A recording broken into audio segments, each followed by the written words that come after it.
95% of the people live and die without ever realizing what is their unique genius. People don't know what to do because we have not handled the most fundamental. You must just tweak your competence. Wherever you are, you will know how to do. You will function to the best of your intelligence and capability.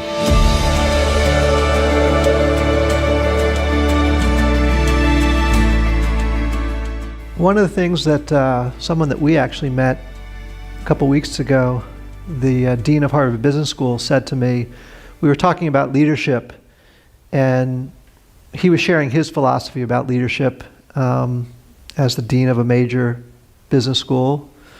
And he sort of said, for me, it's about knowing, acting, being, having some real knowledge and expertise to lead, taking action upon it, and then living every day that way. And one of the things that I think has been the most amazing about Sadhguru's journey is the actions that he has taken. You saw some of the programs up there, but maybe you can describe some of the things that you have going on in the world, because it's not just about coming and talking and meeting and philosophizing, it's actually about taking action. So maybe you can tell us some of the things that you have going on around the world and how you get them resourced. When we say being, we're talking about the fundamental nature of our existence. The quality of our existence will determine the quality of our perception, and the quality of our perception will determine the quality of what we know and what we do not know. Action is a consequence of this. If you put it upside down, then it's like saying fruit, tree, root, soil. That's not how it works. Soil, root, tree, and then fruit. If you put it upside down, you may pull out something forcefully, but the damage is there. Today, I'm working with a whole lot of business leaders in the world, both in India and outside. I wouldn't like to generalize this, but I would say at least 60 to 70% of them, by the time they're 45, they're seriously damaged in many ways. Either they have become emotionally stifled because of a certain type of activity, or many of them are suffering from various types of physical ailments, which is essentially, they believe, is a natural consequence of the kind of job they're doing. Because you're doing things forcefully. If you do not understand the natural order of things as to how life blossoms, if you want the fruit first before the tree, obviously it involves forceful ways of doing things. When you do forceful ways of doing things, one thing may be achieved, but the rest is damaged. Most affluent societies in the world, everywhere, not just here, are going through this. They have become affluent, but the fundamental idea of seeking affluence, either in individual life or in a society or in a nation, is because it will give us a choice fundamentally of nourishment and lifestyles.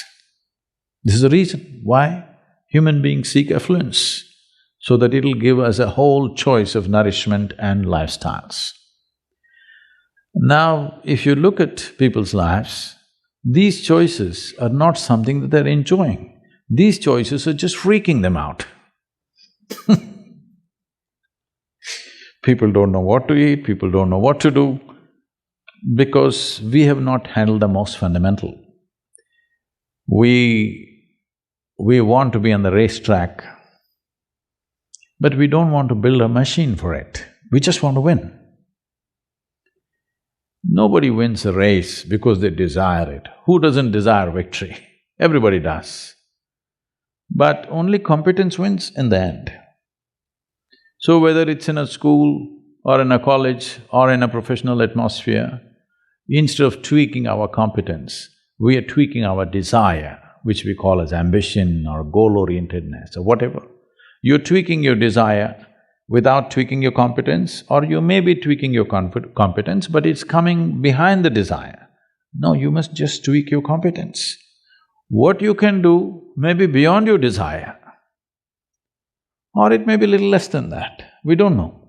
But without tweaking your competence, you're trying to tweak your desire, which causes an unnecessary sense of stress when you do well. Look at the pain of that. You're suffering your well-being. This cannot be excused because our well-being is coming at a great loss and pain to every other creature on the planet, and we are suffering it simply because we are putting the cart before the horse. So, you cannot do being in the end, doing, knowing and being, no. Being first, how to be.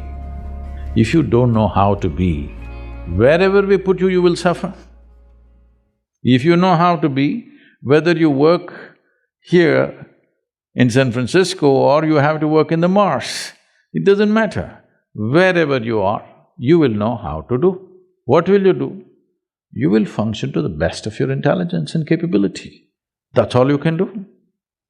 In our lives, if we do not do what we cannot do, it's not an issue. But if we do not do what we can do, we're a disastrous life. That's all we're trying to avoid, that we don't end up not being able to do what we can do.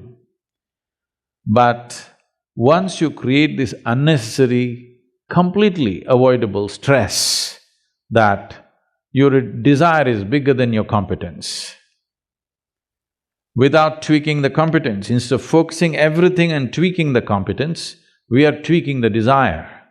Now you're creating a situation where there is stress. Stress means you're moving towards incompetence, not towards competence. Any machine on the planet will function at its best only when there is no sense of friction. The least amount of friction means that machine is the most efficient machine. Why is that not true for human mechanism? If this functions with least amount of friction, this will function at its best. Will I be as good as you? Maybe not. But I will be at my peak, and that's all. And every human being has come with a certain genius.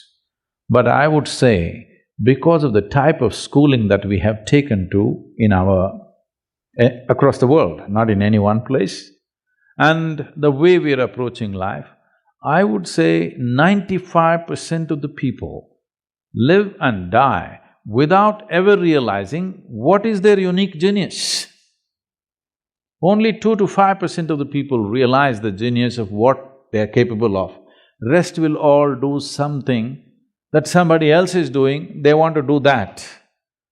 They want to do that better than them. That is their idea of well-being. Because of this, a tremendous amount of human genius is simply lost.